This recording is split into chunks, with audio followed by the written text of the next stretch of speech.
Moving forward, it is my great honor to introduce our chief guest of the event, Professor Arun Sharrma, recipient of Royal Order of Australia, a celebrated academic and researcher with an impressive career spanning over 3 decades.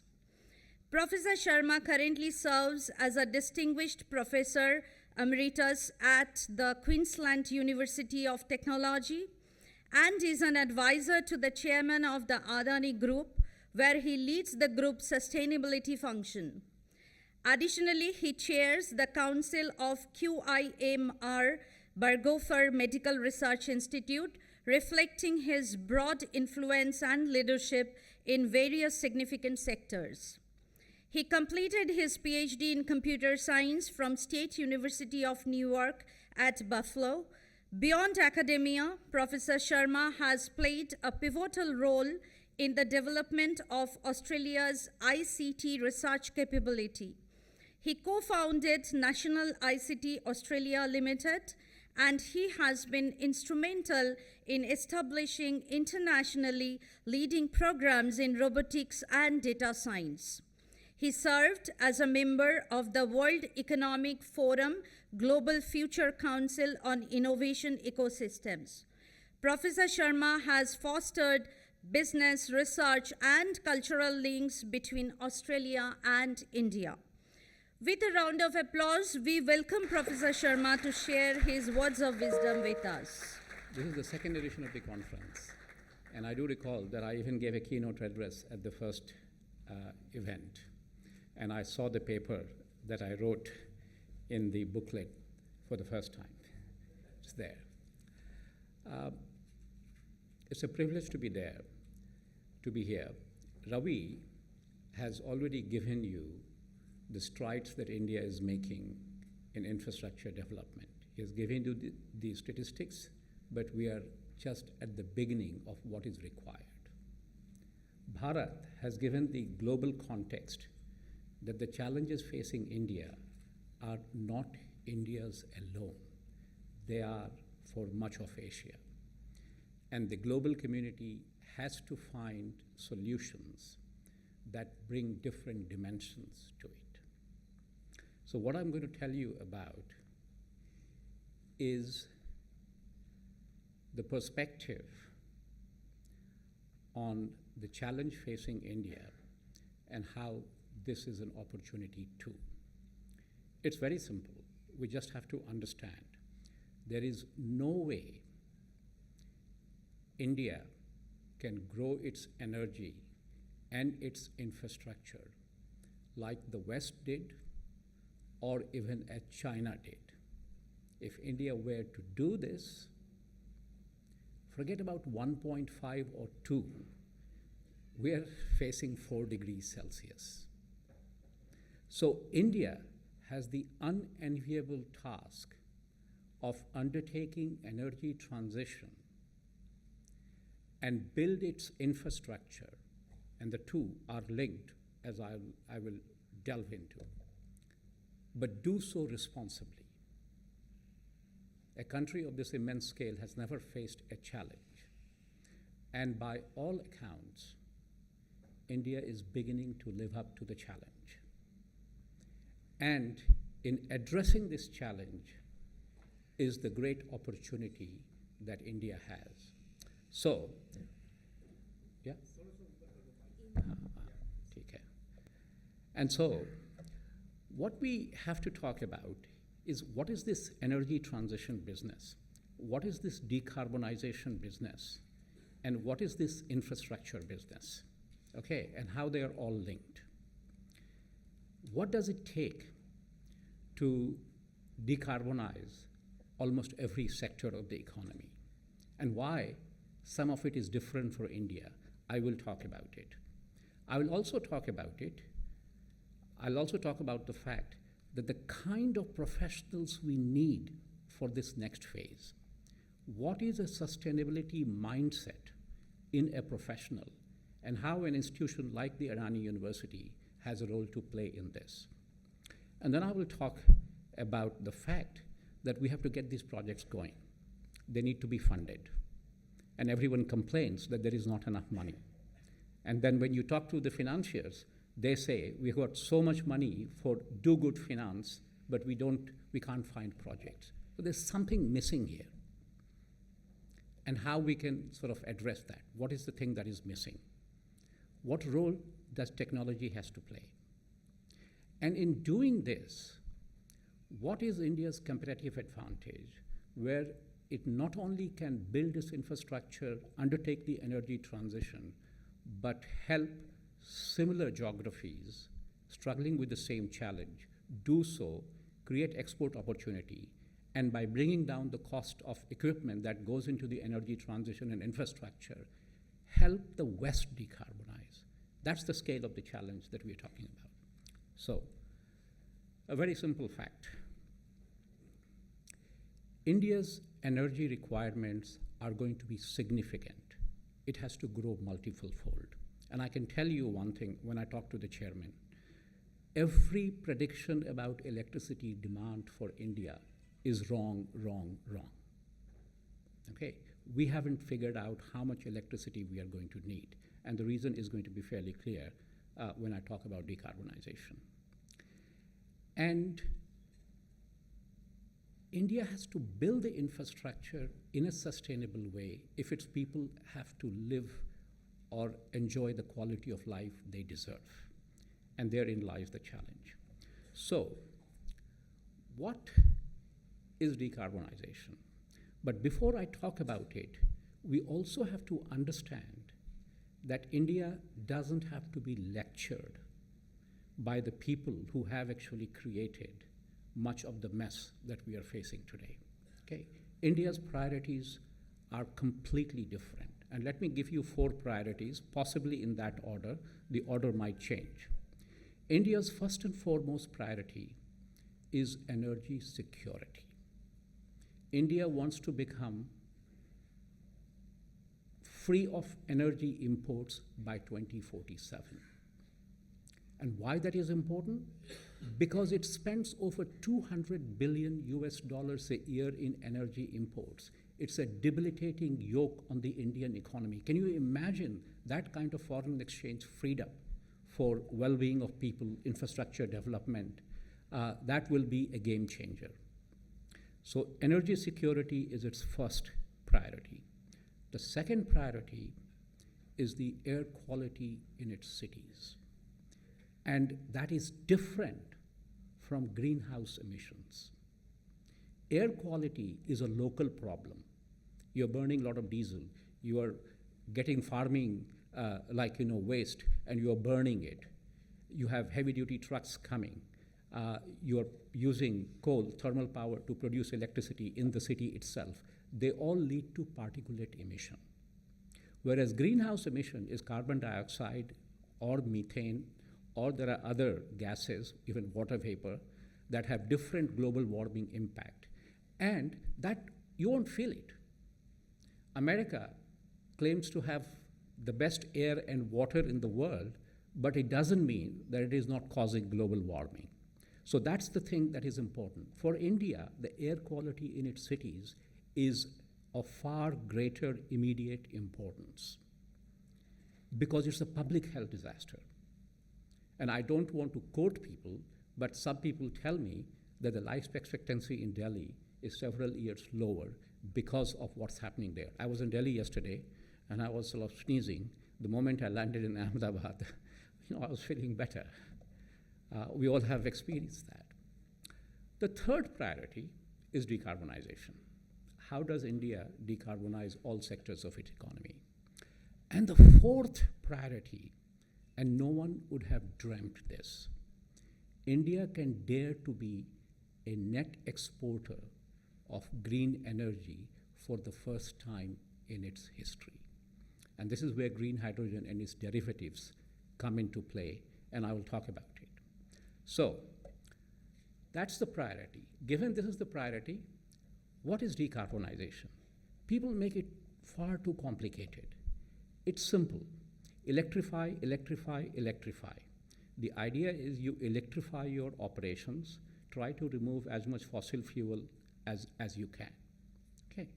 And hopefully, the grid that you are using will become less carbon intensive as you put more and more renewable electricity in the grid. Okay? You might use biofuels. Okay? And that's also carbon neutral, because when you use the biomass to produce fuel, it just returns the carbon dioxide back to the atmosphere that the plants took from the atmosphere in growing. So biofuels is fine. But the challenge with biofuels is it's limited. It's not scalable. And the moment you have a use case of biomass, the price of biomass goes up. Okay? But that's where we have to sort of also look at what models are going to be. Then you have to use circular economy so that you use less material, you try to reuse things. So these are simple things that you can apply. They often will help you with scope 1 emission, what is called in the language, that the emissions linked to your operations. Scope 2 emission is the electricity that you buy for your operation, or heat that you buy for your operation. And that you can easily decarbonize if you start sourcing greater and greater portions of renewable electricity. And so as the renewable electricity capacity goes up, that will happen. And then there's something called scope 3 emission. It's very complicated. You have to account for the upstream emission of all your suppliers and the downstream emission of all the people that you sell your products to, how it's transported. In an ideal world, if everyone addressed their scope 1 and scope 2 emission, then no one will have to worry about their scope 3 emission. Okay?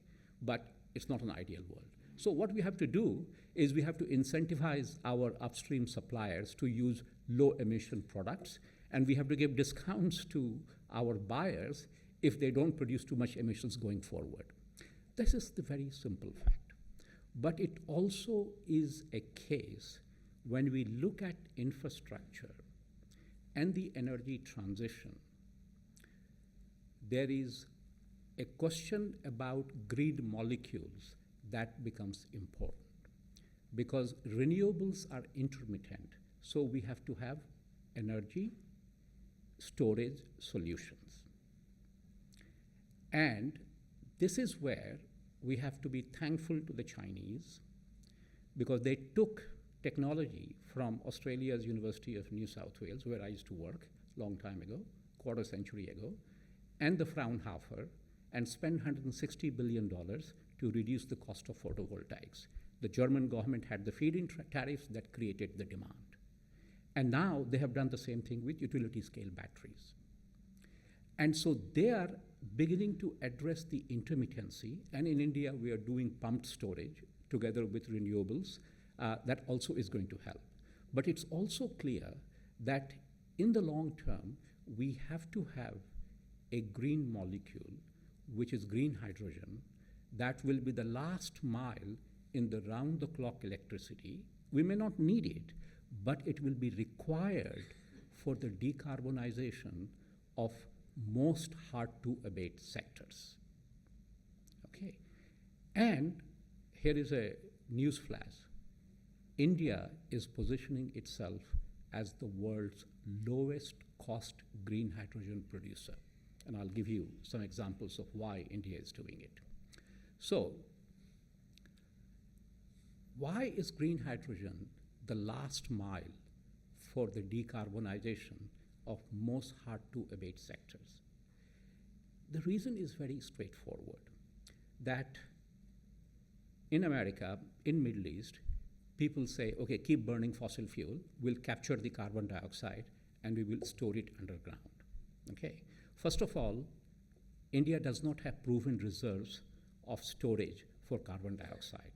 And the jury is still out whether there will be post-storage emission leakage. Okay? But if you are an oil and gas producer, that's your way of continuing your business model, so it's getting a lot of traction. That is not a solution for India. So let us look at infrastructure, and let's keep it very simple. What are the two things that you need for India's infrastructure build-up going forward? We need more houses, we need more roads, more airports, more ports and everything. What are the two materials you need? Steel and cement. They are the two worst sectors. Okay, they are the two worst sectors in terms of decarbonization. Okay. Now, the solution for steel, what you do with steel is you require almost equal amount of iron ore and metallurgical coal. And so then you reduce it and then you put it in a blast furnace. It is extremely emission intensive. So the solution now is, instead of using metallurgical coal, you combine the iron ore with green hydrogen. And what is green hydrogen? It is made by the electrolysis of water. And if the electricity used is renewable, then that is green hydrogen. And if you burn that hydrogen to produce energy, there is no emission. Okay? You might have some emission, upstream emission, because you use solar modules and wind, turbines to produce it. But post-combustion, if you have hydrogen, you don't have any combustion.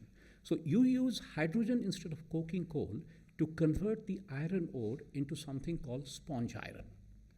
And that sponge iron can directly be used in electric arc furnaces.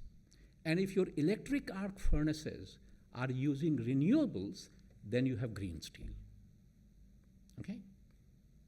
Let me now come to cement. You know that the Adani Group produces 90 million tons of cement a year. You know what is the annual production capacity of United States? 93 million tons. It is in maintenance mode. Whereas our cement capacity, ours, Kumar Mangalam Bigda, is bigger than that. India needs to multiply its cement production multiple fold if we have to build the infrastructure. So when we decided to buy Holcim's asset, Holcim had already signed up for the cement business to become net zero by 2050. There is a science-based target initiative where you have to come up with a plan. But when they signed up that, they had full intention of selling their Indian assets. Okay, there is enough storage for carbon dioxide in Northern Europe that they had a pathway for decarbonization, but there was no way they could do with the Indian asset. When we bought the asset, no one would have complained that we will renege on the science-based target initiative of 2050 because it's impossible. But we decided that if the Adani Group, with its renewable scale, is not able to do it, no one on the planet can do it. So what are we doing now? Well, already the cement business has invested in a gigawatt renewable capacity that is captive, and that will go a long way. But there will be some level of carbon dioxide that will have to be captured. Our cement business is using a lot of circular economy. So on average, per capita, 1 ton of cement, we have emissions of around 520 kilograms of carbon dioxide. A typical American cement plant has 800 to 900 kilograms. What we do is we use slag from blast furnace and we use fly ash from thermal power. So we are using a lot of circular economy to reduce the emission of our cement plant. But we will have to capture the carbon dioxide, a couple of 100 kilograms, to meet the IEA's net zero standard. Now, everyone knows that carbon can be captured. It's the cost. Now, that business model doesn't work unless there is a huge price on carbon like Europe. Then there is an investment you will make in carbon capture, because it could be $50 to $60 per ton of carbon dioxide that you are capturing. What we do then is we also have a green hydrogen business. The green hydrogen business is going to produce low-cost hydrogen, and it is going to convert that into ammonia or methanol for export. Okay? Now, methanol needs carbon. If you get the carbon from biomass, then it's a carbon-neutral methanol. But if you get it from an industrial process, you are reusing the carbon dioxide, and the European Union is prepared to pay you a premium because it's reused industrial process carbon dioxide. So we now are looking at creating a business model where the carbon dioxide is captured from cement, and the cement business sells the carbon dioxide to the hydrogen business, which uses it to make methanol. And we will get the business model going by selling it to the Europeans, which are prepared to pay a premium so that we can compete with the natural gas produced methanol coming out of the Middle East or United States. Now, but that's not enough, because the carbon dioxide, if the Europeans burn it in a ship or something, will go back into the atmosphere. Now what happens is, when the cost of green hydrogen comes to $1.5 a kilogram, right now in India it's under $3 in Europe it is $5 to $6 okay? But as the solar costs are coming down, they are 40% of the capital expenditure. By between 2030 and 2035, we will be in that $1.5 range. At $1.5, that methanol can be converted into PVC. And PVC is a building material. And that will effectively store the carbon dioxide for 100 years. Right now, it's produced from natural gas or fossil fuels. But at $1.5, the green hydrogen becomes exactly the same in energy equivalence to a $12 per MMBTU of natural gas that is imported. And that's the price of natural gas that has been there in India over a decade, except during the COVID, it had a dip. So that's how we are thinking. We've seen steel, we have seen this. Shipping.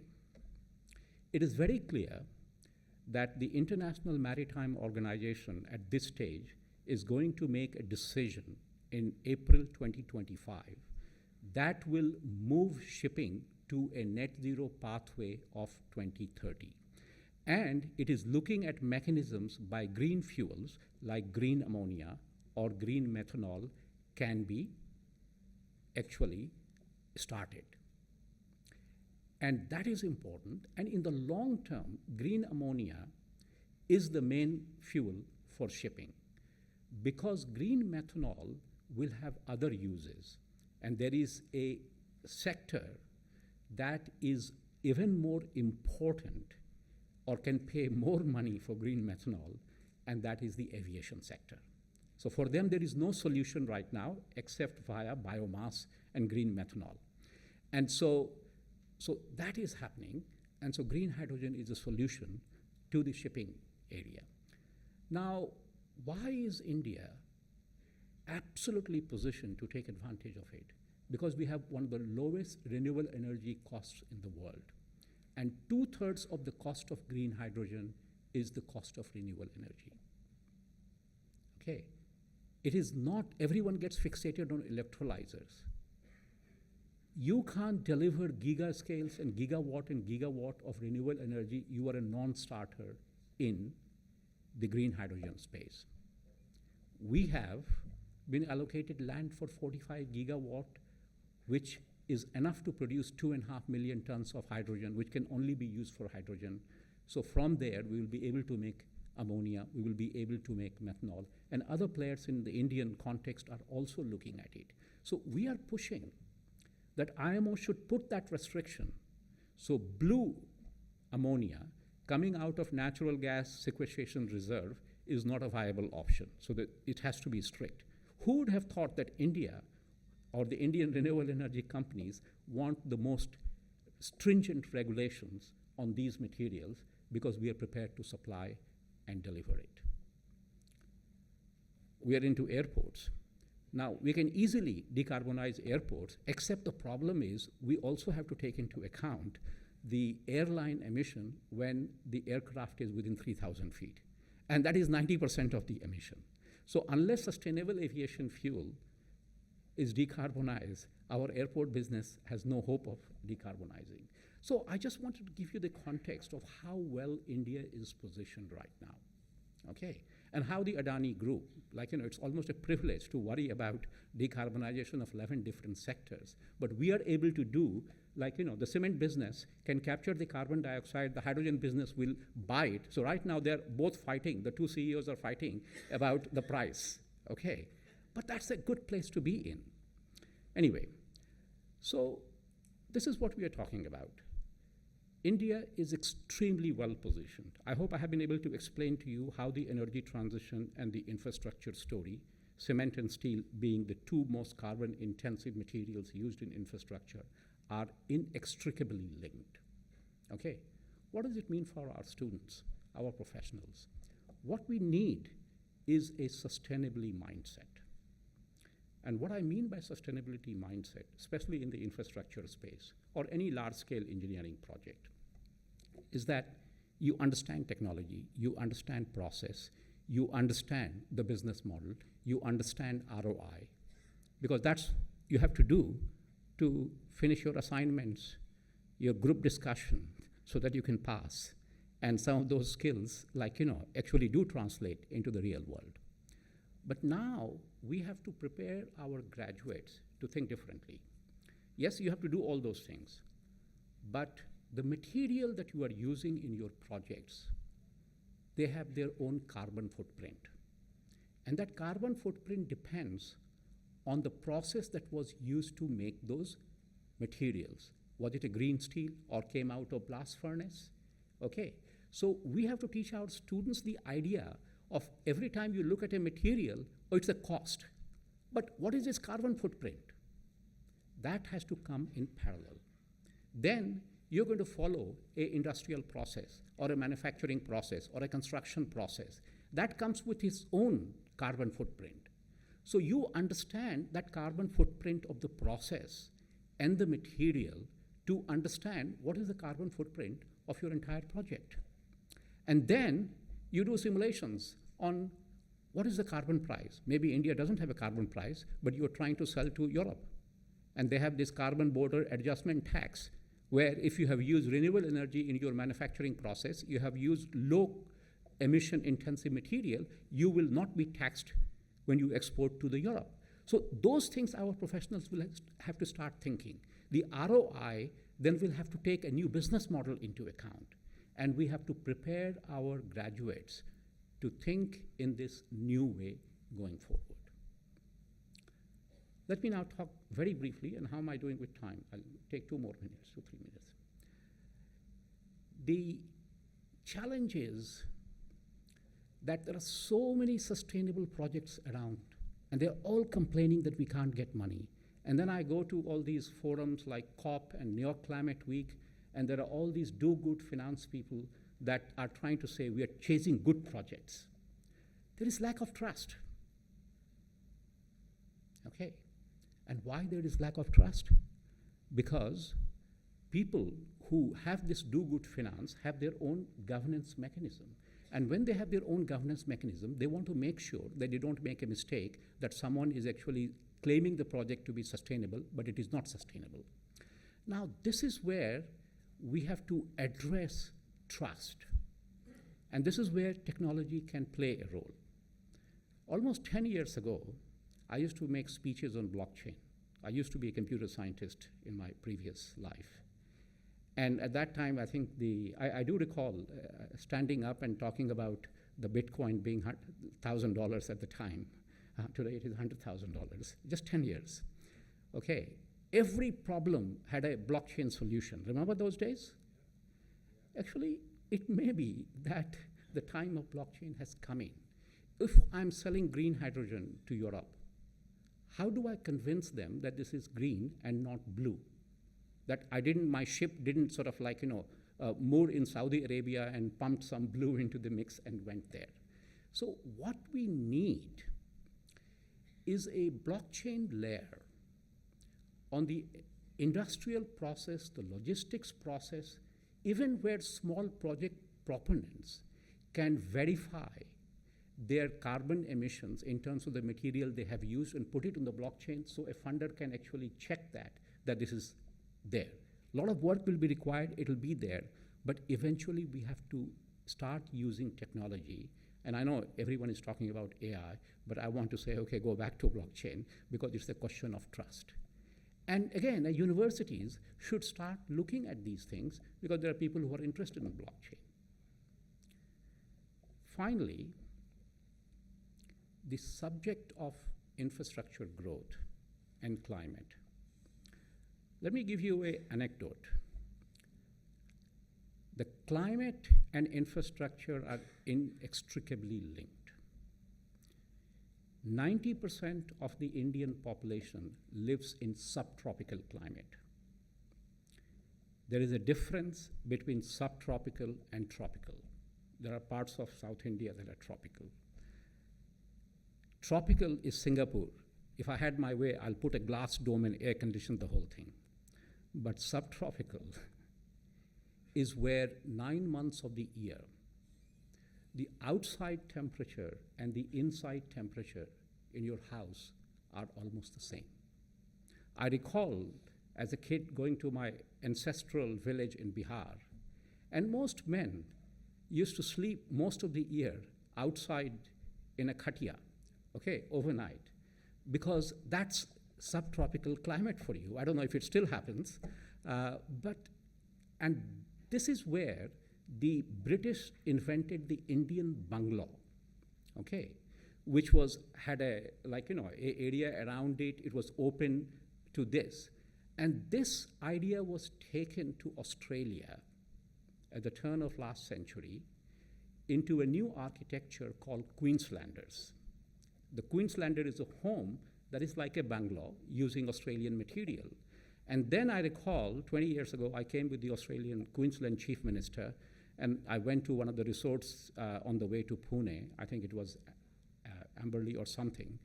And the people who make Queenslanders had brought that technology to India, a full circle, for a subtropical climate. Much of developing countries, Brazil, Africa, they have subtropical climate.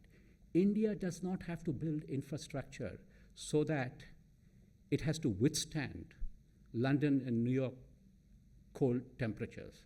The last time it snowed in Madras or Chennai probably was the last ice age, even then. Okay, so we have to determine our destiny here and then use this to take these technologies elsewhere. And that is where, in this opportunity of energy transition, infrastructure growth, India finds its own solutions and we take it to the world. And only then it will be financially and economically sustainable. So thank you very much, and I look forward to hearing more about the conference. Yeah. Thank you very much, sir, for such a thought-provoking address. I need to convey that probably for the first time we heard such deep messages in some simple words that we will remember and understand India's various priorities and its position. We will remember key words as responsibility and a sustainability mindset. Thank you very much, sir.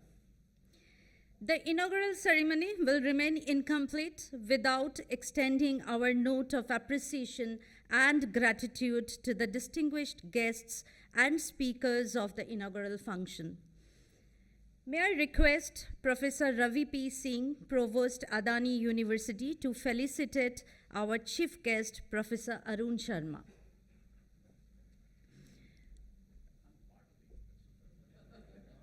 With a round of applause, our appreciation and gratitude to our chief guest.